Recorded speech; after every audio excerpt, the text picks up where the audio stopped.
Welcome back, everyone. I am still incredibly sick, which is why my voice sounds kind of crazy. But I am still plugging along. I am here today, joined by Spencer Orlowski. Welcome. Hello. I think your voice sounds cool for the record. I appreciate it. I appreciate it. I hope the audience feels the same way. We are here today to do a little reflection of how the TOC went. Uh, Mr. Orlowski judged 5 rounds of the TOC. I did not judge the TOC because I was in Taiwan, but I saw a lot and I heard a lot about it. So we're here to do a little bit of a discussion, give you some of our insights about how we think the tournament went. So the first question that I have for you, Mr. Orlowski, is just basic summary. As we start diving in, what do you think was like what do you think the biggest differences were in this TOC or like the most standout positions? And how do you think they went? Yeah. Well, so first, congratulations on your team. You all did really well. I Thank was very, you. very impressed. And obviously, one ballot difference is it's just awesome, you know. So yeah, I mean, obviously the TOC is always a little bit more technical than other tournaments. You tend to see a little bit extra policy judges, LD crossovers, that sort of thing. But I felt like this year the thing I was most impressed with was traditional PF judges, just like being open to voting on whatever. I thought it was really cool. I mean, I saw, like you said, 5 rounds. I think all five included something that would be considered progressive. 4 of them were just like straight up K rounds. I think the other thing, at least from my perspective, what I saw is like Ks that featured more like true structural arguments seem to be doing a little bit better. I think for a lot of years, K debate in PF was like sort of boiled down to kind of its most basic format, which was just like vote for discourse, vote for us, right? And I think in most activities that's like maybe how it starts, but then it sort of starts to evolve into like having an actual tangible like research method alternative that can resolve the terminal impacts of the 1AC. I was very impressed with the link cards that a lot of people were cutting throughout the tournament. I thought people did a great job interacting with nuclear power in novel ways. And I thought it was, at least from our perspective, very cool that people were being willing to vote on, fill frameworks, right? Non-consequentialist, arguments that framed offense in the round. So I thought it was a great tournament. I thought it was a lot of fun. I was very, very impressed by a lot of people. Obviously, I still have a lot of questions about some people's strategic decision making. That shows like a little bit of lack of maturity of these kinds of debates in this format. But still, I'm very impressed with how it went. I'm very excited for how it's going to go. Yeah, me too. I feel like a lot of my complaints about how progressive debate has gone in PF are starting to be resolved a little bit as it's maturing more. Some to some extent, I'm getting new complaints, but it's at least better than just having the same old complaints Dude, the whole the way the rebuttal works is my new complaint, right? Like the KF can speak in the first constructive, get answered, and then get answered again in the second rebuttal. It's just like so broken. Scopo and I did a ton of practice rounds against Zane and Aaron, in the weeks leading up to it. And every single time we're just like, what is this activity? Like the lack of just like straight ref back and forth makes it so broken sometimes. Like all of a sudden we have a totally new strategy in the second rebuttal to answer the K. It's kind of silly, but I thought it was also funny how many times I heard the must respond or can't respond in the second constructive underview. I don't know. I feel like sort of broke the activity with that one. Yeah, it's interesting. I guess three things here. One, that particular trick has been something for like a while. Like I remember the first time I heard that in Yeah. PF was like VIP back in like my day of debating. They read this at like Berkeley or something where uh they read like all drops are permanent. And like second constructive must respond to first constructive at the bottom of first constructive. And then they would like win off Yeah. of that in a few rounds. So that one's been around for a while, but it makes much more sense now that we're actually introducing K debate to justify it. Yeah. The second thing Yeah. that I'll say is I feel like this problem with the second rebuttal it's been something that's been on my mind forever. I think the K debate is finally exposing it, but it's not just a problem with K debate. It's a strategic advantage that the second rebuttal has against all debate because the second constructive can always answer the first constructive in substance rounds as Yeah. well. So like this And same honestly, that's what people used to do, right? Like I remember my friend Mark Allsides, he won the TOC in like I don't know, 2013, 12. I don't know. I think you debated for Pine View. But yeah, that's what they would do. They just had like 10 different cases. The second constructive just like read things that responded to the first constructive, you Wait, know? And I really? remember the first time when I got to Heritage, I was telling my kids to do this, and they're like, wait, wait, wait. You want us to have more than one case? What is wrong with you? We don't have time for that. And I was just like, oh my God, what have I got myself into? Like say, yeah, you got to prep to win, obviously. Yeah, I mean that makes sense. Yeah, I feel like that's such a like okay, the meta, in my opinion, is make sure you always have like a 3 minute or even 2 minute version of your constructive that's scripted, and then just like leave the rest of the time for like either flexing it into the constructive, different answers to their arguments, or just like have a section after the constructive during the constructive speech that's just like they're wrong about like just go on case and then just answer their arguments. Like read like 5 turns and then you can have a completely different strategy in why this. not? Why not? Absolutely. Yeah, It's like it's broken. I tried this strategy out in a practice round before TOC, and it worked quite well. Like I don't know, it does. people don't do And this. I even like it in lay rounds too, when you can just break from the flow for a little. It gives you a great Yeah, moment to like look the judge in the eyes and be like, they said this, but here's how that interacts with our argument, right? I love indicts those too. moments. Indicts are great. Like lay indicts in second rebuttal or in second constructive rather. Like that goes hard, like You crazy. won the coin flip, take advantage of it, right? Yeah, for sure. The third thing I was going to say is I feel like the evolution of progressive debate in PF has been very interesting to watch, especially along the past few TOCs that we've had. Like when I graduated, maybe like from there to about like 2022, even, most of the progressive debate in PF was like theory shells, like disclosure and paraphrase, not very much else. Maybe like content warning theory, and then also like these discourse arguments. That was either like a K, that was like a fem K, right? Or like a queer identity K. It was something to do with like the debate space needs to change to become more inclusive. Here's our story. Here's how we can change that. That still exists. The theory shells also still exist. But now we're getting something that's more new, I think, which is the actual like the K's with a link to the topic and the topicality, like the T framework debates that you did not really see earlier, are coming into to PF in a much bigger way. I feel like this TOC specifically has demonstrated that more than any other tournament that I've seen. To be fair, I haven't been like Yeah. keeping track of a lot of tournaments, but this seems like a new change in K debate. I will say it seems like PFers are just watching policy rounds more. Like I, I talked to a lot of PFers. A lot of them are just like, yeah, do you see this college policy round? Do you see this? I go, Berkeley Prep's doing this. I'm hearing that a lot. And I mean, straight up, the shell that Strake read in what was it, quarters, is like the exact shell that people are reading in college policy. The like need not have the burden of rejoinder shell. Like that kind of like little twist on framework is the meta right now. And clearly it's sprinkled its way into PF. Yeah. Yeah, I mean, I think it's cool.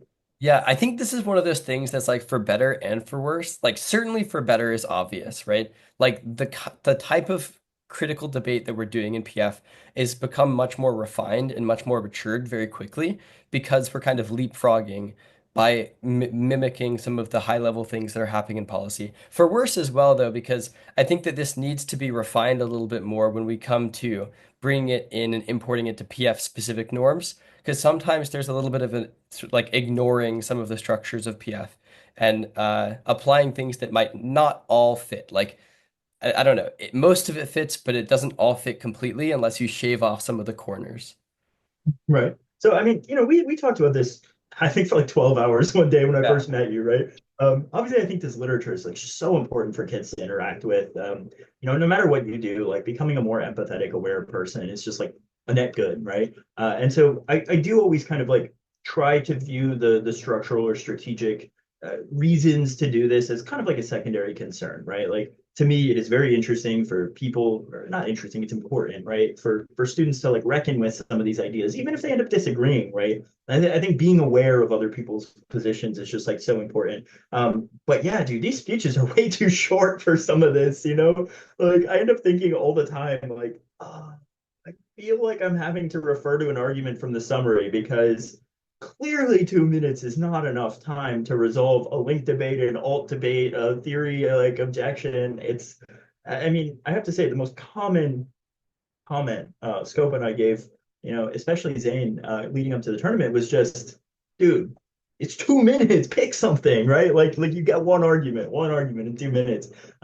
Especially these kinds of arguments. Yeah, yeah, no, I definitely agree. It definitely exposes some of the weird structure. And that and the like burden of rejoinder issue, right? Like if the neg's going first, reading a topical K, and then the app speaks second and is like, fine, we won't defend the topic. You wasted 4 minutes. Like it's so weird that that is a possibility. Obviously, it doesn't happen most of the time because I don't know, people are boneheads and just read their topical app after somebody answered it, right? But it definitely it could be a very weird thing if someone just like all of a sudden reads two non-topical apps against each other, and you're like, so I guess like we could have a KVK debate, but is there a permutation? What does the direction of the permutation go if the neg spoke first? It's just Yeah, very strange to me. that is the thing that I'm Yeah. most interested in because I actually think there's a lot of potential for PF to do something different there because the structure Mhm. is different. Not just the structure of speech times. I think that is a limiting factor, but it's not like Yeah. it's not as It's much. not it. Right, like if you hypothetically had like infinite word efficiency, like we could overcome this. I think that the interesting difference is what you're getting at the end there, that like the burden structure of PF is different. Like the idea of what it means to be on the AF and neg is different. In fact, maybe we should call them pro and con because that's more true to like what they actually No, we should, but no, I can't. but like it's there is something unique about PF and unique about how K debate could operate in PF differently than how it operates in policy that I think is worth exploring here. That is teased out mostly in these rounds where you get two non-topical Ks. And then the whole question is like, what the hell do we do to, like what do we do now? Like no one knows what who wins this kind of debate. And so I think that the space is there to develop unique framework arguments about how K versus K or method versus method debates happen in PF specifically. And I want I mean, I'll that. be honest, I haven't seen any. I haven't seen any. I've prepped a lot and we've never had the rounds, right? I stayed up till 2:30 answering Batai with our own method, and we didn't even get to read it, right? So like definitely, but I would love to see a method debate in PF.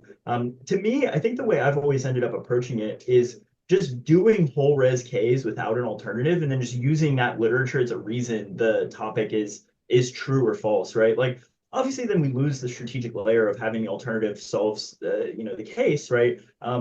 But also I'm like pretty fine with that weighing debate because sure, go for extinction first. Like that's going to be a new link in the rebuttal. I don't know. Like seems like an easy enough problem to resolve. Yeah. Yeah, true. Cool. Yeah. This was fun though. I thought it was a great tournament. I definitely learned a lot. And I think Yeah. you're right. Those are the three good like kind of through lines from it. Okay, speaking, let's find some more. I think the best way to do this is just go through. So you judged 5 rounds. Let's just go through each Yep. one by one. Tell me a little bit about the round. I know about some of these. I don't know about a lot of them. And then we'll have a little Yeah. discussion about what we can learn from each one. Well, you know me, I love yapping about all of the details of rounds. It's funny, my old coach, Chad Meadows, I always like sat next to him in the front on the way, back from tournaments. And, we were always in like our 15 passenger vans driving around the Midwest, right? And he's always like, dude, I kind of need you to be there to keep us alive because you will just talk for 12 hours straight about every round that you saw and it'll keep me awake, right? Uh, that was his way of saying I was annoying with more words, right? Okay, so round three was the first round I judged. I had a little bit of break there at the beginning. I don't know if Crawford and Chase were helping me out, but I did not get those morning rounds. Did not get anything double flighted, so that was nice. So round three, I judged Theodore Roosevelt CM versus Strake GZ. I actually judged the champs twice at the tournament. I thought this was an interesting round. So AF was PES, but not PES. They did kind of the trick a lot of people are doing where they don't read Wilderson so that everybody's responses to it are indexed to Wilderson. While there's probably some arguments that do still apply, it's easy for them to say that they don't. If I remember correctly, the way they framed it was the debate space needs to be a space of like almost like existential space where people can experiment with identity to try to like help build their own like existential future essentially. So a little bit less pessimistic than most Ks would be. Very optimistic about the ability to create we usually refer to them as like kind of like undercommons within the space, right? Like a sort of you know place to grow independent of the larger institutions. So a little less pessimistic than it could have been. Still probably not pro policy change, that kind of thing. Strake did they spoke second, took the very typical strategy of framework extinction outweighs a couple case cards. They exploited the second rebuttal very well. They dumped most of their case cards against Pest in the rebuttal. Whether or not they answered it, hard to say, but there was an Academy K in there that was conceded that ended up determining the round for me. Strategically, I think that the shells they read should have had voters. If I remember correctly, the framework argument Strake read was defensive. It was just like a we get to weigh case argument. It wasn't a theory shell, which they clearly resolved in quarters or I guess semis. I judge them. It was a totally different shell by them that I thought was much better and a lot more strategic. The Academy K collapse was devastating because the other team got really far behind. They didn't really have a counterinterpretive framework. And the big problem they ran into, I thought they were very good at explaining their case and line by line the Wilderson cards especially. I think the problem they ran into was just that time disparity of having to deal with both the shell and like 4 new minutes of offense in the summary. That it just like that was like very hard to catch up to. And so for them to win, their rebuttal probably needed a lot more offense, right? It needed like, you've read new extinction impacts, that's an independent voter. You've, homogenized our authors, that's an independent voter. Up layer on some other shells, something like that. Because I think that, maybe if it was a policy round and there was like reciprocal time, reciprocal burdens, they probably would have done a lot better. But I think in this round, just structurally, it was very difficult to overcome how much offense they had to get through without generating new offense, right? Which is something we talk about in LD all the time. If your 1AR doesn't have additional offensive reasons to vote for you, you are never, ever, ever going to be able to overcome that you were answering a 7 minute 1NC in 4 minutes and have to extend the AF. Like, come on, that's just like mathematically impossible, right? You need to generate new layers. And that was definitely what I felt in this round. Thoughts? That makes sense. I think I have three questions for you. Number one, Mhm. it sounds like the meta in these kinds of rounds is for the team reading the K to go for like as many new IVIs and things like that off of whatever the second constructive is. Yeah. And the K meta, framework is the meta right now. Yeah, it yeah. is. And then the meta for the team answering the K is to read like the normal stuff, framework, maybe like some responses to case, and maybe some other Ks like Academy K. We could do Cap K. I saw that in the TOC as well.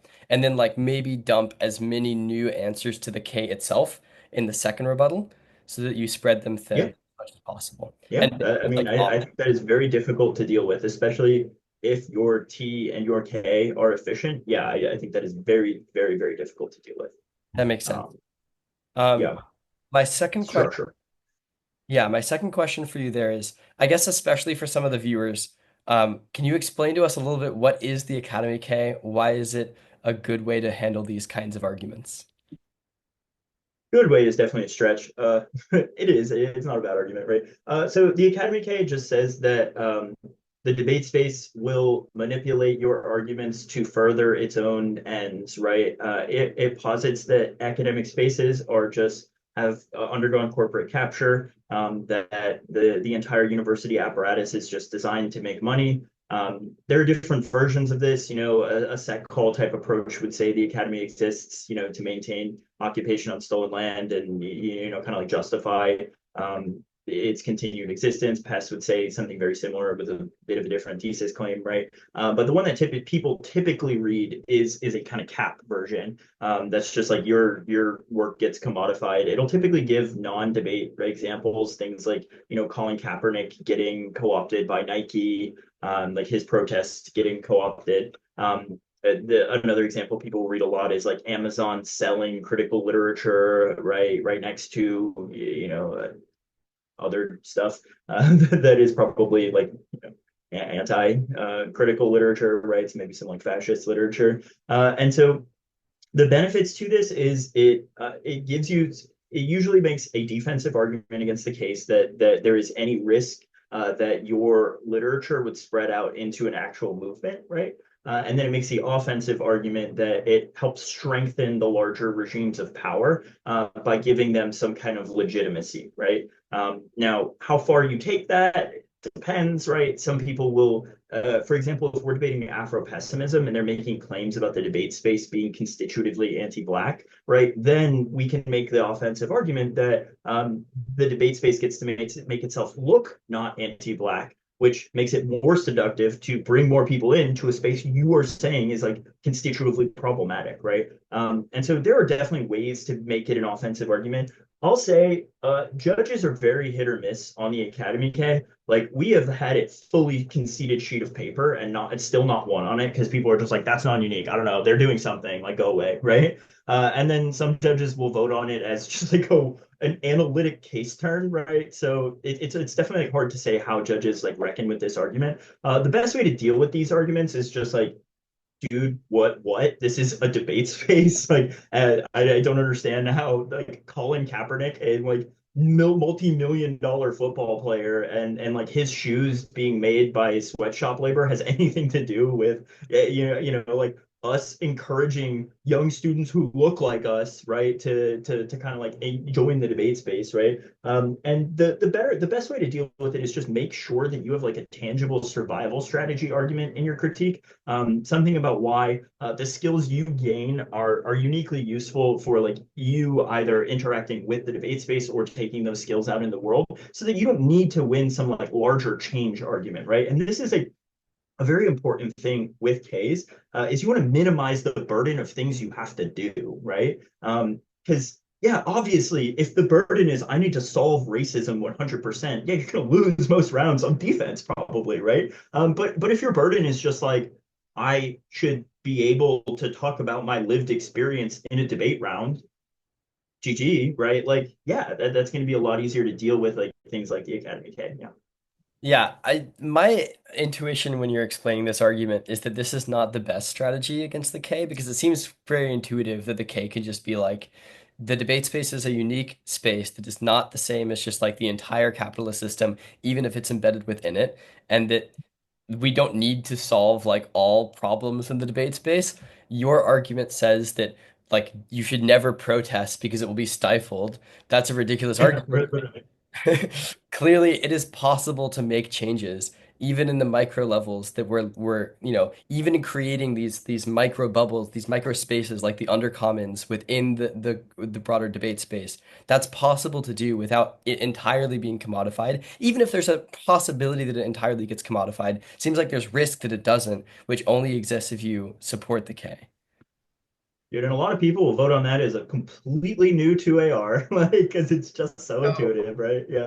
Yeah, that I makes think it's best. I would not read it anymore as like a full off-case position. We have, sometimes it works especially well against like soft left AFs that are trying to claim they do something. But to be honest, I think it's better as like a case press where you're reading like nine different arguments and it's just one of them. I think in that instance, because like you say, there are intuitive responses, but in that point, we're like pressing you for time, especially if you're also trying to deal with the theory page, which like most of our case press is giving our kids more time on the theory page, right? Because you got to like remember most of the time we're dealing with like 14 to 18-year-olds, and honestly these days like 12 to 18-year-olds, and so the kind of like larger context for the world that is required to like understand, like dude, these kids, half of them weren't even like aware of the world when Colin Kaepernick was like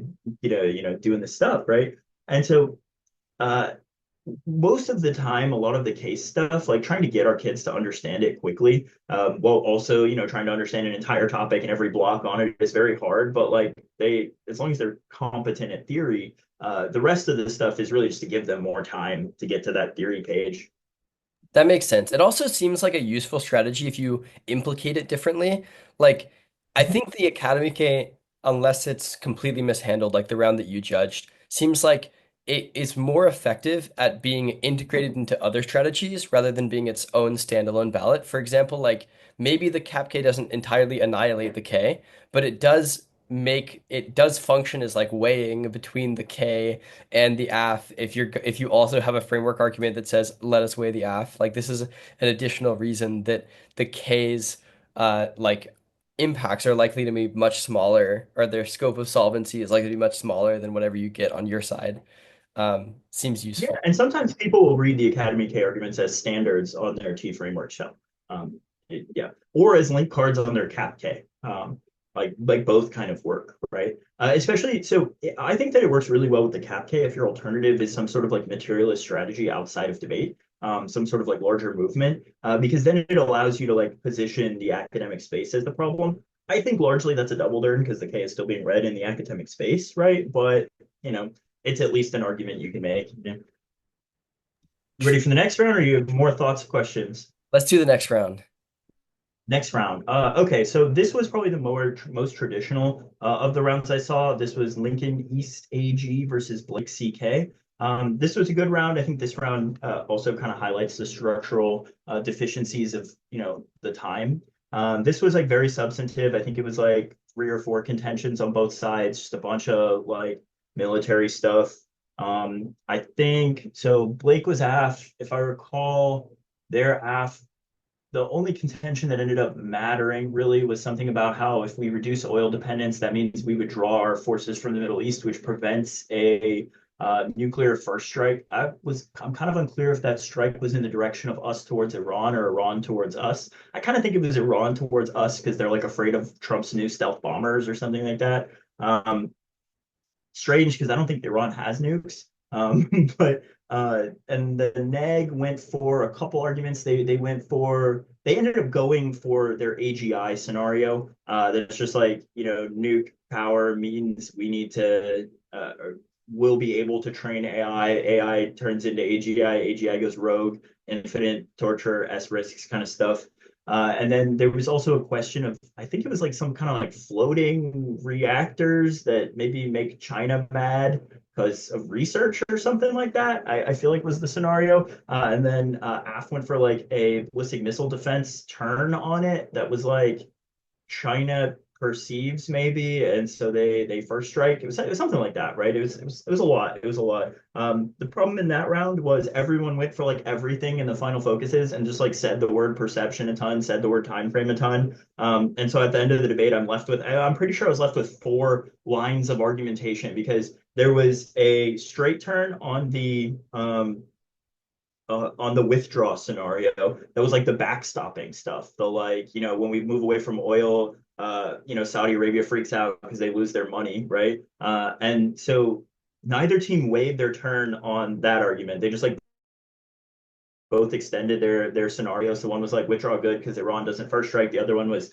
backstopping bad because Saudi Arabia first strikes. No comparison between the two from either teams. And then it was like I had to deal with this like China freak out scenario, BDM or like ballistic missile defense, BMD stuff like on the other flow. And then Blake in the summary had a straight turn on AGI that was about like tech race being bad. That's what ends up like accelerating it. And I think if their final had been on that, I'd probably vote AF pretty easily. But the final just was weighing against S risks. That was like nuke war takes out AGI, which like fair, but when there's three nuke war scenarios on all the other flows in either direction, like resolving that kind of becomes like an impossibility. So I ended up voting on the S risk stuff because I was just like, it's the only infinite impact. It's at the highest layer. So, I don't really know how I resolve these other arguments, especially because to me, I think a lot of the time frame stuff is just like such nonsense, right? Because like let's just think about all these time frame arguments, right? If we're talking about withdrawal from the Middle East, this only happens when oil dependence goes away, which is not tomorrow, right? Like what? These reactors takes time to build. We have to transition an entire economy. So like, what are we talking? Best case scenario, 20 years that actually happens, right? Like saying it's perception it happens tomorrow without a warrant is not. It's just not an argument to me, right? And then same concept with backstopping. Obviously, that's indexed to the efficiency or to like the withdrawal argument. So those would happen at the same time frame, right? The SMRs go to fuel our missile defense, and that freaks out China, so they first strike argument. I, I don't know. Do SMRs even like exist at that level right now? Like, as far as I understand, not really, right? Not in any sort of like level of efficiency that they'd be able to fuel anything, right? Or like AGI, they have a card that says AGI can be created by 2025. A, that probably takes out your whole scenario because it proves we have enough power now. But also, what? No, it doesn't. Are you kidding me? Like, there is no reasonable scientist that thinks AGI gets developed next year, right? And if it is, we're cooked, right? Humans aren't going to exist. I don't even know why we're talking about this, right? So that was like to me a very interesting round where there was some of the progressive stuff with I like that people were going for link turns more. I thought that was very cool. I like the impact help being a bit more specific, right? But largely I think that there's just too much going on. I think if any of the teams had just picked something either in the summer or the final focus and just like definitively won that scenario and made the like reasonable like weighing claims instead of just like spitting jargon, I think that I would have had to think a lot less about this round. I'm not like happy with the decision in either direction for this round. I think it very much like could go either way based on where I'm willing to intervene is honestly kind of what it comes down to, and I think that's the risk a lot of kids run. And I think this round was to me a really important lesson in why I think it's so important for kids to judge rounds. Because I think kids like sit here thinking that these things are so objective and there's like always a right answer. And they're always like, oh, I got screwed. And it's like, I promise, judge rounds. You will see these rounds are so much closer than you think and require so many judgment calls on our part that I think would be avoided if kids collapsed more. The second round in a row, we're talking about collapsing, right? So yeah, that was my thoughts on that round. Any questions? I have some thoughts. Yeah, One, sure. link turns, good. Two, Lane turns great. breaking out of only extinction, like even if it's S risks, I feel like that's good. We should be diversifying our impacts in substance rounds. Number three, not collapsing. Boo. Everyone should collapse Ooh. more. Number four, I'm very puzzled by this trend that appears to be like last year and this year primarily of substance rounds becoming just like who can get extinction first in terms of time frame. That seems like so weird to me. I think I've talked about this before, but like it doesn't seem to matter that much if your time frame is like a year before theirs. Like extinction is extinction, right? Like who cares if extinction is going to happen 1 year earlier? I certainly don't. I care about if extinction is going to happen in the first place and like what probability it has, which is still something that I think we should care about. So I think that the relevant comparison should be much more like leaning into your defense or like leaning into like which extinction internal link is more likely to happen or like trigger extinction in the first place. That stuff seems way more relevant than like perception means this happens tomorrow. Like, no, it doesn't. And also, who cares? Like, that's No, it doesn't. not, It never does. yeah. It's like, I don't know. Like, these seem like way too extreme claims to be making. And what seems like a very marginal like metric in the whole like grand scheme of the comparison in the round. I don't know. I don't know what's up with this whole time frame first strategy. But yeah, that's my 2 cents. Last thing is It goes back to the same thing we talked about 14 to 18-year-olds without a ton of geopolitical experience, so it's easy to say these things, right? It's easy to plan like we're going to go for perception every time because then you don't have to frankly know anything about the world, right? Yeah, that's true. The last, I had a question for you. You said one of the strategies was like nuke war takes out AGI. Wouldn't that be like Yeah. a double turn, if anything? It Like, is. No, yeah. So there was actually two double turns in this round. So first, what was it? Lincoln East double turned themselves on the food flow because Blake read an argument that now that I'm thinking about it, like was so funny. That was like, we need radiation to like increase our food yields, right? Like we need to use nuclear waste to grow more food. Okay, that's chaotic nonsense, but I love it. Fine, whatever. And the impact is just like food wars, whatever. And so Lincoln East reads a link turn that's obviously like radiation kills food. What are you talking about? But then they read an impact turn, which they did call defense, but it was definitely a turn that was just like food insecurity good because then people can't go to war, right? And I was like, dude, classic double turn. What are you doing, right? But yeah, yeah. So that what you're talking about is the kind of wipeout pivot that people that will go for on Spark a lot, right? Where you're like, if we win that AGI is an infinite impact, then nuke war is good because it prevents that infinite impact from happening. Yeah, that argument was not present in this round, but it was something we talked about in the RFD. Like that definitely could be a pivot that would likely, screw one person. I'm not sure who. It would kind of depend on who made the argument, what the implication was, right? But yeah, definitely a double turn. makes sense. Okay, Mhm. next round. Next round, Octas. This was your team actually. Winston Churchill IM versus Plano West. So this was a pretty classic K debate in my mind. I believe. Do you know who spoke first? I don't remember. Um, I kind of think I don't remember. It I doesn't think matter. It doesn't Churchill matter. did, but let me check. I kind of think Churchill spoke first also. Um, I should. yeah. Um, Wait, I guess it probably is who it lists as first, right? Yeah. So Neg spoke first. Winston Churchill spoke first. Yeah. yeah. Um, Okay, so they start with the topical K. Relatively unstrategic in my mind because it had like five topic links, and they didn't finish the alternative.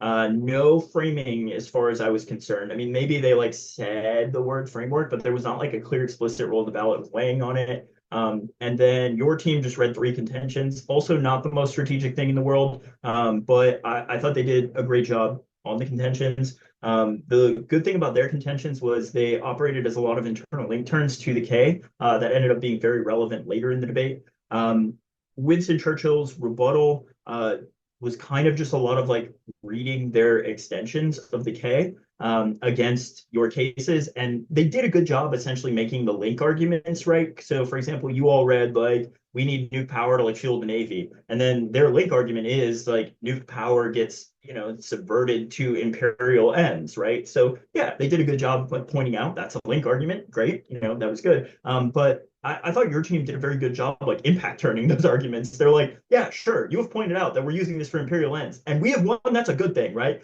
They went for like the hedge turns that I think is a little bit of an underutilized strategy against K debates because it kind of like requires you to have the audacity to do it, right? Like you're standing up there and being like, yes, we link, yes, yes, like obviously that is a strategy you can employ. I think like I want to say like Emory and college policy did this a lot where they would just like read hedge against pest teams, which like intuitively to me feels like so icky, right? But also, I mean, it probably answers the argument, and it gets to like the larger idea of like international relations is about comparisons, like there is a structural difference between what would the world would look like if the US dominated it and what the world would look like if Russia dominates it, right? We cannot wish away these comparisons. And I think your team really got to the heart of that. The thing I really liked about the way Plano debated in this round is they debated the substantive arguments of the links. And I think that's why Winston Churchill kind of got cooked in this round. To me, for example, one of their link arguments is about zones of sacrifice, right? They're like, whenever we create the nuclear waste, it ends up in poor minority communities, and that's not good, right? Obviously, that sucks. And then your team responds with their answers to nuke waste, right? Like they read the like recycling stuff, like all the stuff that disproves the link argument, right? And then so when Winston Churchill's standing up and like reading their extensions of their link arguments, it's like, well, yeah, but I have like a substantive answer to this argument. So I don't think there's a link argument, right? And I think this is a really underutilized strategy in debate because it requires you like being smart and thinking about the link arguments, right? And not just like going for your weak and way case framework like theory arguments, right? So I was very impressed with that. Winston Churchill could have won if they explained their alternative because Plano did not deal with the alternative at all. The first time I even hear the words alternative out of Plano's mouth is in the rebuttal cross-ex. I think Anuj starts asking about the alternative, and I'm just sitting here like, dude, you conceded it. I don't know why are we talking about this, right? This is a weird trend as a side note. I don't understand the rebuttal cross-ex asking about arguments that are you're just like highlighting that you didn't answer it to me, right? Like, like let it go, pretend like it didn't happen, if Winston Churchill had been better at explaining why the alternative resolves global impacts, I think they could have won this round. But I thought Plano did a really good job with just like traditional PF impact calculus on proxy wars versus imperial wars. They did a good job going for their proliferation scenario that said that, if we lose nuclear primacy, our allies seek out weapons, and that, spirals into conflict. And I don't think Winston Churchill did a good job explaining why their alternative had any risk of solving foreign militarism. So I gave them no risk of the alternative solving. Frankly, I give them very minimal risk of the alternative solving in the US either. I think that the final focus explanation of this solvency argument was maybe 5 seconds. And so to me, that's like a very difficult thing to vote on. I think that the initial link card or alternative card they read was fairly interesting, right? It talked about anti-nuclear movements in like the 60s and 70s, how effective they were at like combining a criticism of nuclear power with a criticism of imperialism. And like, do I personally think that means it says they solve colonialism and imperialism? Probably not, right? But like, does any alternative actually solve? Probably not, right? This round, I think that if there had been a bit more of a discussion of how fiat operates for the alternatives, like who's doing the alternative, is this something that we're fiating as like a universal position of the government, or is it a method of advocacy you think like individuals should do? None of these discussions really happened, and so I wasn't really willing to think about the alternative too much and just like voted on the impact turn. So that ended up being a 2-1. It was good. I think everyone's RFDs made sense though. That makes sense. I feel like this is a very good example of the type of K that I did not see a lot of like a year ago or two Yeah, years ago. absolutely. That's what I told the kids too in my RFD. I was like, this is what K debate should be. Great job, Yeah, it's Yeah. great. And it's also a good example of what you can do against Ks that are like this. Like these types of topical Ks, for the longest time, PFers have treated topical Ks or, Ks in general as if they're like this entirely separate beast that is like completely Mhm. divorced from your normal pro versus con debate, but they're not. And this is a good example of how like you can literally debate them. I mean, obviously there are other strategies that should have also happened in this round, but in this case, like Plano was able to win literally with just like nuclear energy is good. Knowing about the Uh, topic. Yeah, yeah. yeah. And And and this so actually, so this is what I told Zane because we were trying to decide between reading Heidegger and reading Warren for the TOC, right? We ended up going with Heidegger, which we can talk about later if you want. But my reasoning was, dude, your link argument on Warren is an argument every good team should have answered, right? Your argument that nuke power is racist because waste ends up in black communities, like who doesn't have that answered, right? Like, frankly, how are you winning rounds at the TOC if you have not answered the like most common waste argument on the neg, right? And so that's why we ended up reading Heidegger instead of Hess, because it's just like, dude, yeah, any smart team should answer this. They really should. They really should. yeah, definitely. It's not so different. It's not so different from the debate that It's you not so did. different. The second Yeah. thing I want to talk about is the question that you just raised about a fiat of alternatives in PF specifically seems very Mhm. suspicious to me. Like, who is It's suspicious in every event, bro. What? okay, it's suspicious in every event. It's even more suspicious in an event that explicitly bans plans and counterplans. Like, Whoa, I thought you were saying it doesn't. okay, okay, okay. For what it's worth, number one, I'm about to publish a video that says I was completely wrong about that. We'll Okay, see if okay. that actually. I don't know. I think it's useful to have both perspectives on this. Um, Yeah, yeah. but certainly, at the very least, the event claims to ban counterplans. Every It like, I does. think It if does. you took a poll of PF judges at the TOC, I would say at least at the very bare minimum, 90% would say that counterplans are not allowed, unless you like do a lot Yeah, of yeah. I mean, I would testing. say that. I would agree. Yeah. And so it I seems, think the whole position of advocacy thing is yeah. yeah, that's true. It is you have, but it's like if that's the case, why are people not reading these like no fiat arguments on these alts? Like, That's what I told you after yeah, Octas. Yeah, I it agree. doesn't make any Yeah, I think sense. it's a true shell. True shell. Absolutely. Yeah. No, I 100%. agree. Yeah. No Uh, alts to me. Game over. I don't know what you say against that. I guess as a side note too, I also think there's a really good answer to policymaking good arguments in PF, which is just like, dude, you don't get policymaking good arguments. You don't have a policy, right? Like, what? that's true. You're That's just true. like yapping about the news. Come Yeah, on. half of the Yeah. words for those cards are about like collaborative crafting of like individual plans. Yeah, no, no, they're like actually about crafting policy. You're just not doing that, right? This is not a policy making simulation. This just isn't. No, I Yeah, totally agree. So I guess like back to that on the alternatives. So I think an important distinction with fiat on alternatives is like who you're fiating, right? So classically, alternatives like there's been like back and forth of like waves of this, right? At some point, alternatives are just methods of studying the topic, which is like how I like to view them because I tend to be like a bit of a purist sometimes in terms of a lot of these arguments, right? And I think that's all an alternative should be is like, here is the type of literature we should read on the topic, right? Like when discussing nuclear policy or Arctic posture or whatever, right? Like we need to look at it through this lens. It's how I view the alternative generally, right? But that is obviously not as strategic, because then you don't really lose some of these like post fiat arguments, right? And so what most people prefer to do is just like fiat that the alt happens for everyone, right? Which like it's so abusive. Obviously, it makes it much easier to solve the links and solve the affirmative, right? But I personally just view links as examples of where your scholarship goes wrong and why it goes wrong. I don't tend to view them as like these like almost post fiat diss ads, right? And so yeah, I'm probably wrong on that question, or I mean, I don't think I'm wrong, but like all my kids think I'm wrong because they all want to go for it as like, no, no, no, no, this is a tangible thing. We fiat, it solves the app because like we're doing this thing. And I get strategically why you would do that. I actually Zane Swickle, Scopa, and I kind of had a whole back and forth about this where they were like, dude, nobody views it that way. You're just wrong. And I was like, I don't care. I'm fine with being wrong on this one. I'll stick up for you. I view it that way. I know, I know, I know. But you're kind of a purist too, bro. Yeah, We've been that's doing the this thing for a is while. I don't know if you want Knowledge. me in Like, your come on. corner. Like I'm Yeah. the one PF kid who like hasn't ever done any LD or policy. But I think there's something to what you're saying. Um, Yeah, yeah, yeah. the other thing is I just like, like learning, frankly. yeah, yeah. The other thing is that I'm a little bit perplexed by is like certainly if the K is afforded this degree of fiat that you can just like change, you can like, I don't know, you write in your little book and then These everyone people's suddenly gets like, minds, wild, yeah.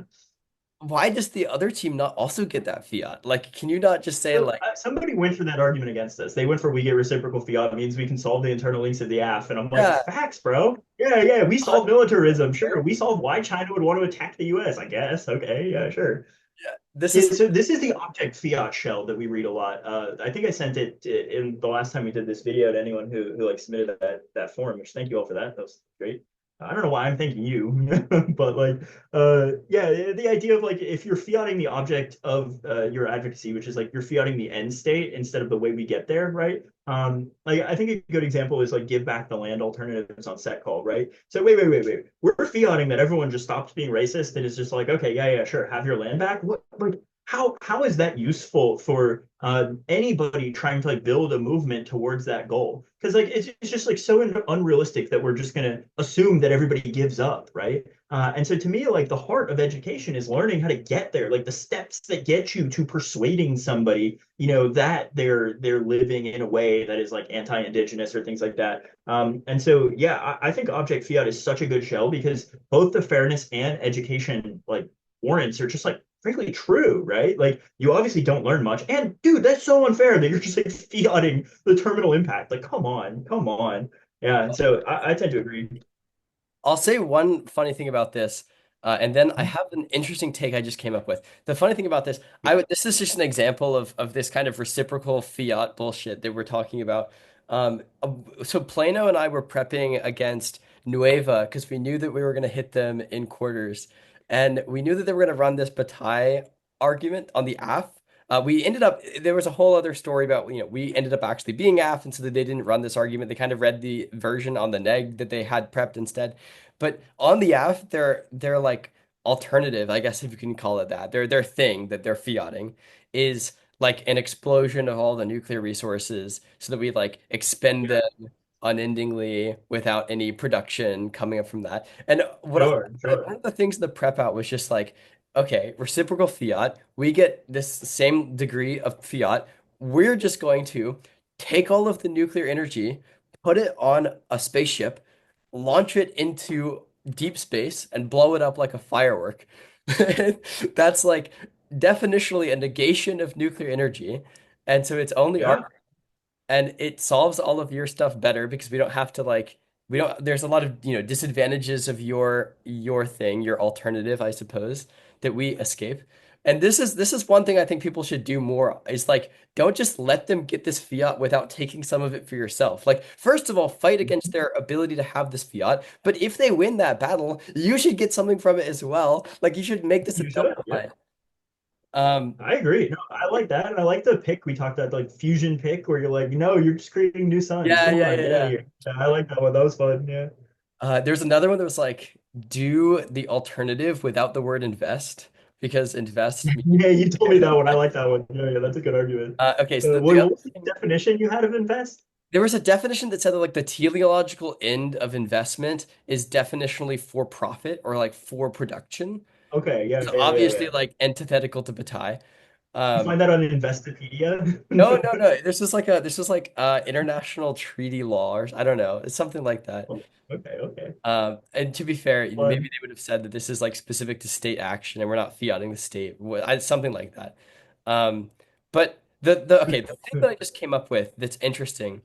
I know that there exists like a fiat K. It's like the use of fiat is bad or is uneducational or violent or Yeah, something. Rebecca Traber wrote an article about it on NSD Update that everyone should go look at. It was really good. Yeah, Yeah. it's like So how like you kind of devolve your power to the government, so we're not yeah, good at like yeah. building and taking responsibility, that kind of stuff. It was a really Right. great article. Yeah. That's super interesting. This is not that. This is like a Oh, okay, okay, okay, fair enough. just to make sure that I'm making the distinction. What I just came up with is like it seems low key bad to fiat that everyone in the world does something or has a mindset shift in terms of agency, in terms of like Yeah, yeah, yeah. I like free that. will of people, especially in the marginalized people that you're talking about, right? Like there seems to be a turn that you could read on the alt that's like fiating, like asserting a method onto these people that they did not decide.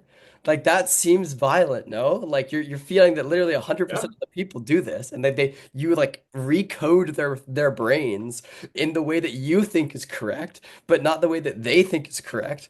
Like, I don't know. That seems a little bit I no, I actually really like that argument. And I think actually when we get to the semis round, you'll see that these kinds of arguments where you're just making smart analytic turns are very effective. They kind of like go against a lot of how I learned to do debate because when I was at WKU, you needed cards for everything. So I'm very much always like bound by like I want to find a card. And this is something Scopa like roasts me for all the time because he's just like, just say it, who cares? Just like make the argument, they'll vote on it, I promise.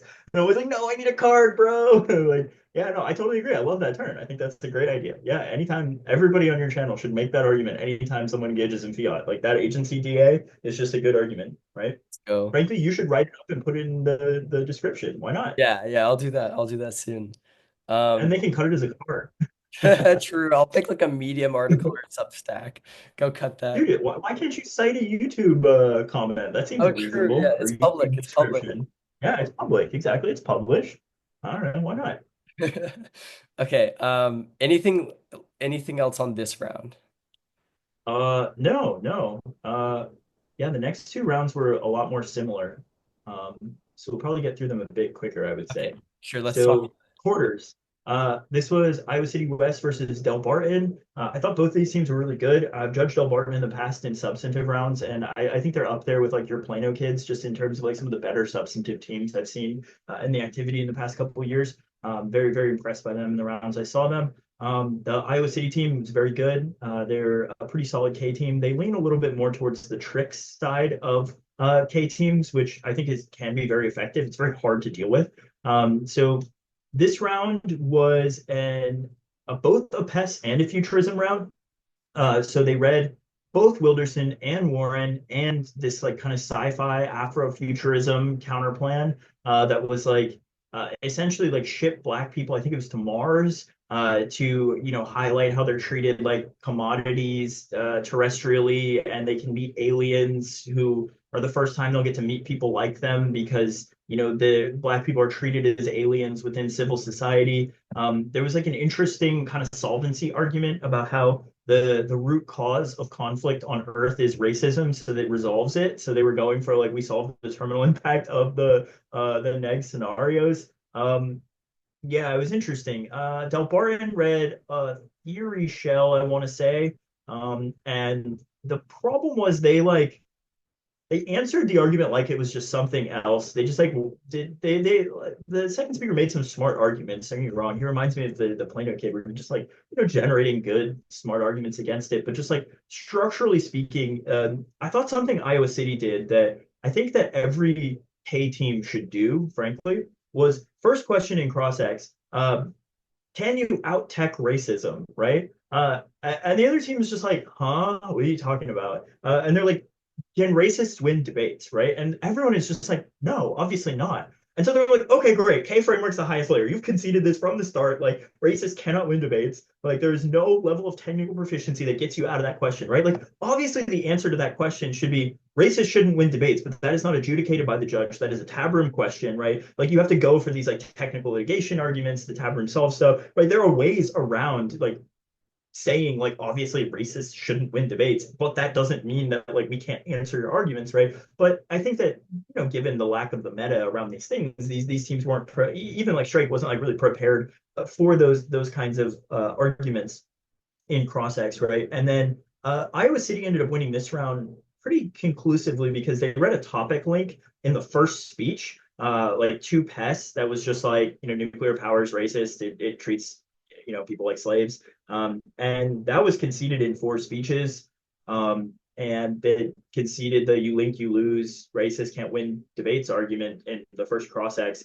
So while a lot of things happened on other flows throughout the rest of the round, the final focus was just like, no, you've conceded, you link, you lose for four speeches. Here's the link argument, you conceded, GG.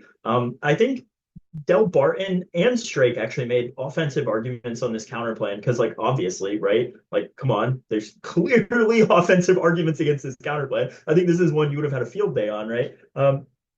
And so I think if Del Barton had made that push earlier on the kind of offense to this counter plan and done some weighing there, I think they could have won this round. But Iowa City went for some weighing fairly early in the debate that was just like racism towards Black people outweighs Black people being racist, right? And obviously there's answers to this argument. And I honestly think a lot of the pest cards that they read on case would have interacted well with that argument. But there wasn't any real like weighing done by Del Barton in the final that would have resolved any of that. Like, just come on, it was conceded for four speeches tension.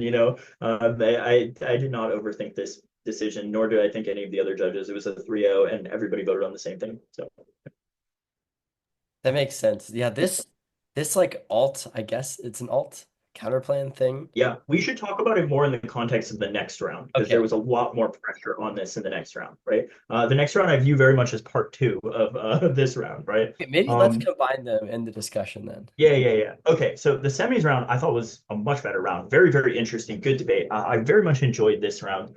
So this round had even more layers to it. So Iowa City starts, they read a reparations counter plan. That's like the TOC like cooked us on an evidence challenge, didn't give us due process earlier in the tournament. So you got to vote for us as reparations. Then they read same kind of stuff. They read the Pesquet and the like sci-fi stuff, right? Strake does what you're supposed to do and immediately starts answering stuff. They read their burden of rejoinder T shell. Did they read a contention? Low key, I don't think they read a contention in this round. I think they just line by line stuff. Yeah. And then the rebuttal from Iowa City goes for counter interpret on the shell. They read a new like quarantine lethal infectious diseases. Racists are diseases that should be quarantined. I thought the like link argument was minimal. I thought the thesis claim was kind of interesting. The like racism spreads communication like a disease. I found that very interesting. But I did not, frankly, get a clear link argument in that rebuttal for why the other team was racist. This felt like more of just like a voting, like a framing issue for you link, you lose, not so much like an actual link. Which I think very much so becomes a problem later in the round. My understanding is Iowa City intended to read it as a you didn't cite Black authors, so you should, that was the link argument, but that was not in the doc. I didn't flow it. They sort of referred to it for half a line in the summary and final focus, but like I frankly just like did not get that as a clear through line in the round. Strake did a really good job of generating offense on every flow, and I think that's why this round was so hard for Iowa City. Strake read a pathologizing racism turn on the lethal infectious diseases flow. They said that when you treat racism as this sort of like biological problem that like defers culpability for individuals, which increases racism. They on the reparations counterplan, they read a delegitimizing Black excellence argument that said that people then start to view, Black people's success as only a result of, reparations instead of their, individual achievements. They read a ton of cards like on the ontology claims for the Wilderson stuff, and they did a minimal job frontlining on the theory flow, but I think they did enough because Iowa City read an impact turn on the theory shell that was like Black people are always treated as guilty no matter what. They don't get due process. And so, it was predetermined we're going to lose on this flow, which is, obviously racist. Couple of problems with that argument is first, the card that they read on the T flow to me begged the question of the ontology debate on the case flow, because it was very much based on the idea of social death. So when Iowa City concedes all of these case cards on the PES flow, to me, they frankly lose access to this impact turn. I think Strake wasted a lot of time on this impact turn because they kept going for you can't cross apply case. But the impact turn was read on the theory flow. So I don't think there was any cross application happening, which I think most of the other judges agreed with that assessment also. They also went for offense on, oh, and then they made the argument on T that they got due process because they could answer it. Like there was clearly a counter interpretation that was read. You could have been topical. There's like no reason it was predetermined that you were wrong on the T flow. You just lost it, right? And then they went for the like, they read specific lines from the sci-fi stuff that was like, you're specifically advocating putting Black people in chains and sending them to Mars. Like, come on, if that's not an independent voter, I don't know what is, right? Was their argument. And so Iowa City tries to frontline all of this in a summary on the reparation stuff. They said, what did they say? I don't remember an answer to this. I think they may have just said non-unique. That's what I would have said. I don't know what they said. On the pathologizing stuff, they said this is a work of science fiction, so we can do it. I don't really see how that answers it. I also think the Strake argument is impact turning that implicitly. They're saying like this form of science fiction is bad, right? And then on the sci-fi flow, their response was to read a different card from the sci-fi argument and say, look, it's about Black revolutionaries, which I don't think answered you have represented an author who explicitly advocates putting Black people in chains. Like, I think that if they had gone more for this is a metaphor about what civil society already does, that could have been resolved, but they didn't. The Strake summary was really good here. They did a lot of weighing on the sci-fi stuff that was like, since you've conceded the ontology claims on the K page, right? That means that all of your claims about the non-unique offense on the sci-fi flow go away because you haven't won that civil society is constitutively anti-Black. So you're shipping them away for no reason, right? And then they also made the argument, they made a weighing claim that since you're essentially sending anti-Blackness somewhere else, you're generating more anti-Blackness on a cosmic scale. They made that kind of weighing argument. I thought that was kind of interesting. Iowa City tried to pivot to from Wilderson to Warren since they read both thesis claims for PES, but they didn't explain that at all. They didn't explain why like Warren's like kind of metaphysical or structural arguments were different than Wilderson's like libidinal ontological arguments, and so that just like did not become a thing in the round. It could have been, but it wasn't. Didn't really matter. Strake ends up go. Iowa City ends up going for you link, you lose. You didn't cite Black authors, and the which one did they go for? Do you remember? You just saw the round. What did Iowa City go for? I think it Uh, was the yeah, I don't remember. They went for one argument either way. I think or no, they went for the T argument. They went for the like oh you yes, read T that 10 voter right. argument. Yeah. And And then they also Strake went went for for, I guess they went for reparations. Just I don't know if you said that already.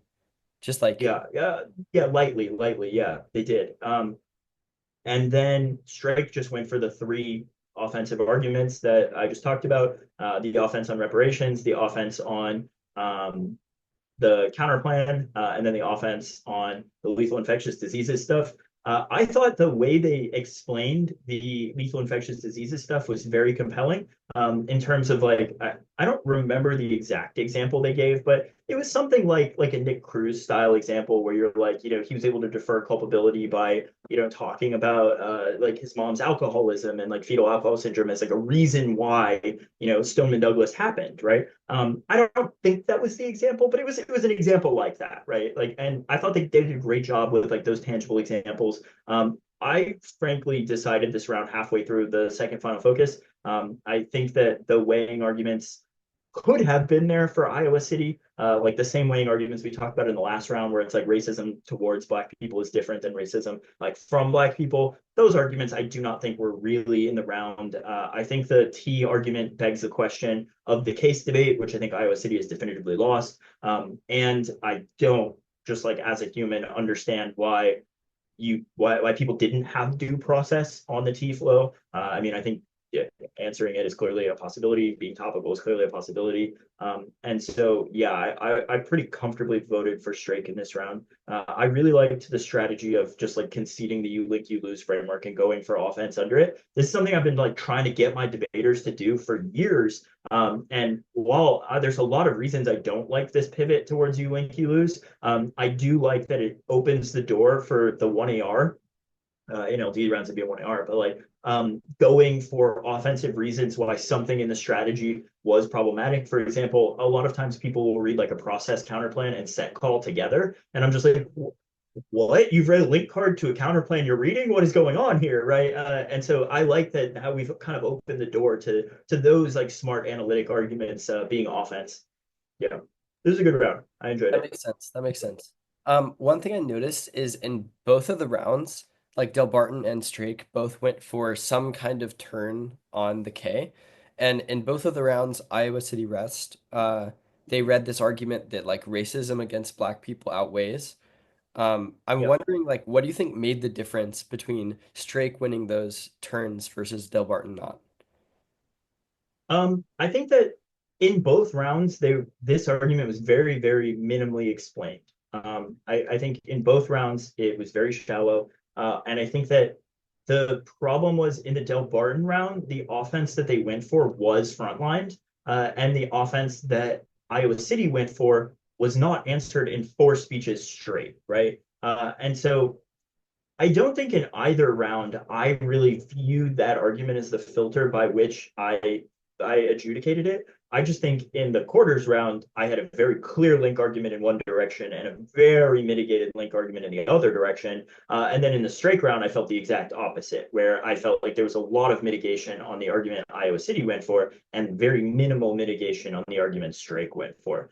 So I don't actually think the argument played much of a role in my decision. I also think Strake answered it because they made a scope weighing claim that was just like, we're affecting one person, you're affecting everyone, right? Yeah, that was I forgot about that. That was the big difference actually. It's like, yeah, Strake answered the argument. Del Martin did not. Yeah, That makes sense. One yeah, quick question about each round that I think is pretty simple. sure. What do you think is the easiest way for both of the losers to have won their respective rounds? Collapsing in both rounds, right? I think the Joe Barton debate, the problem was they were behind for too long. I think conceding the case argument or like the link to the topic early was just like a problem that just needed to happen much earlier. I think Del Barton got that round as close as they could have in the final speeches. I think Iowa City only oddly Iowa City collapsing almost screwed them in the quarters round because that Del Barton kid is like kind of finessey, right? And he definitely like went for the path he had to. It just like wasn't enough because it was such an early problem in the round. In the Iowa's the second round, the semis round, I think that they just should not have read as many layers. I think that typically that kind of chaos, like introducing that many like random independent voters, usually serves you well because kids get shook, they don't respond to things. There's full concessions. I think that they would have been better served like just committing to the sci-fi debate, for example. If they just like fully committed to the Afrofuturism debate, maybe then they have time to line by line stuff, like to deal with some of these other layers. But I think they spread themselves too thin, right? And Strake was prepared on all of these arguments, right? Like you're debating the TOC champs. Like obviously they stayed up, looked at your wiki the night before, and line by line the stuff that you were going to read, right? So like, sure, this like lethal infectious diseases argument might work well for shock value in round 5 against random team, right? But like obviously like Ishan and Strake sat up, looked back at your cards, found what they said, like and pulled quotes from it. And that's just like really, really hard to deal with. So I definitely think the lesson here is like K debate is great, but make it substantive because when it's not substantive, you open the door to like mistakes happening. You really do, right? You do. It's just kind of the nature of it, right? And I think this is something we ran into a lot. When Mason and Ethan were going on their like chaos runs, right? Is it works sometimes, sometimes you'll win a tournament, sometimes people won't know what to do, they'll get shook, whatever. And then sometimes that same chaos works against you, right? Like I don't think they broke at Emory because yeah, when you're introducing five shells, now all of a sudden the other team can introduce five shells. When you're reading silly skep arguments, they can read silly skep arguments. And so I definitely think to me, this round, the lesson from this round for me is like, hey, debate is great. Like, read the K. Like I don't know, read the layer and win your layer. You don't need too much chaos a lot of times, right? You really don't. Yeah, I feel like an important lesson in this is like it is shockingly easy to beat the most expansive Ks in terms of like fiat or non-topicality when you have the K in front of you and you have a lot of time to prep it. Like it is shockingly easy to beat it. The number one thing I would recommend is like you need to actually be willing to engage the K to utilize this Read, to achieve yeah, this. Like don't be racist, don't be sexist, don't be any is, don't be a bad person and then have that out of the way and then engage it as much yeah, as you can, Like, and that is, it's so possible. Like, I feel like a lot of people are like more scared than they should be about, they're like scared in the wrong ways. Like, I don't know if that makes any sense. Like, a lot of these people are doing bad things in the rounds that they're not scared of doing and yet they're so scared of doing the right things. So like a lot of the fear is misplaced, but like misplaced and placed in the wrong places. And not that the fear should not be there, but it should be yeah. redirected elsewhere. And in place of that, I think that there is an enormous amount of freedom that all debaters have in engaging these Ks that is afforded to you by the K itself. To some extent, the task of a K is one that is very creative, that opens up this freedom of the debate space for the purposes of expressing this method and this alternative. And that's something that is reciprocal, I think. And I think if you just engage in that freedom as much as possible, freedom that is reactive to the K is so much stronger than the freedom that the K is stacking up itself because the K is written to preempt mostly the methods that it believes are the most probable that are restrictive of its freedom. But it has to allocate some of its space, like the mental energy and the space of prepping the K, to dealing with things like T and the methods that it expects to be most common when it's like when it surprises people. But if you just take the same amount of time to completely prep the K in ways they're not ready for at all, I think that you're always like materially ahead in how much you can exercise that freedom against the K. Yeah, I mean, I think that's very poignant. I tend to agree. I think especially the how much time we have to devote to preamps is just like facts, right? Like, frankly, if you don't read util against the K, you're probably fine 90% of the time, right? Like, the problem is when you just stand up, go for extinction outweighs, and then all of a sudden you have to answer seven preamps to that, right? Like, obviously we're prepared for that. Dude, on our K for this topic, we read one link card. Nobody answered it. One link card, dude, answer the link card and it's GG, right? Like, but nobody answers it, right? They all do what they're good at and they go from there. Let's do Um, a so thought get experiment. going soon. So any like final thoughts for today? I would love to sit down again and talk through the Ks that we read at the tournament, like some of the positions we read, maybe cosmic purpose, or like quantum ontology nonsense. But I think for today, yeah, I gotta take daughter to Costco. Yeah, dude, She's been talking I about would getting love new. to sit down sometime and talk through those cases.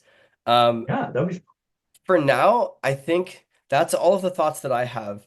I was going to briefly talk about some of the FemKs that I saw. These are very different. I think we can set them aside for another video, perhaps. honestly, I would love to. Yeah, maybe next week we can get back together and talk Yeah, about like more specific arguments we saw at the TOC. sounds Yeah, I would great. love that. That'd be fun. And if anyone in the We've been audience, answering Fem Killjoy since 2013, dude.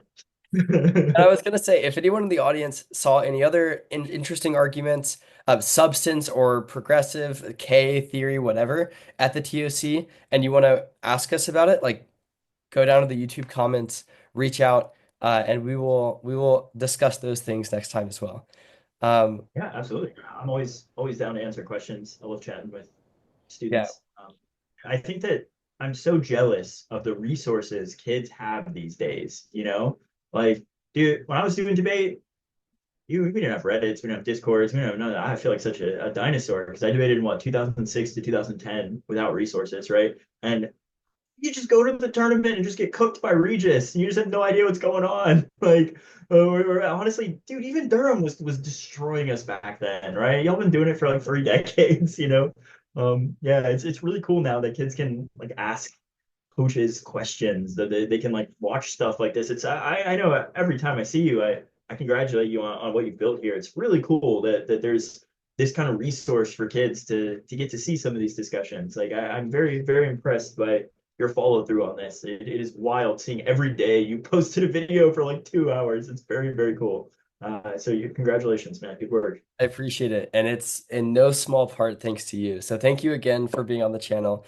I hope you have a great time at Costco, and I'm I excited. will. Yeah, my daughter is obsessed, and it's not even like it's not even what you would expect. It has nothing to do with like the free samples. Like I think it's just because she always gets a toy because they have like these really efficient toys where they're like books that come with a toy. So like I feel okay buying it because it's a book, right? But it That's how comes with they like these get tiny you. toys. That's the That's how they get commodification of the critical literature for you. capitalism. It's insane. Okay, well I'm leaving now if that's how you're gonna talk. Okay, bye bye. Have I'll a see good night, you next man. time.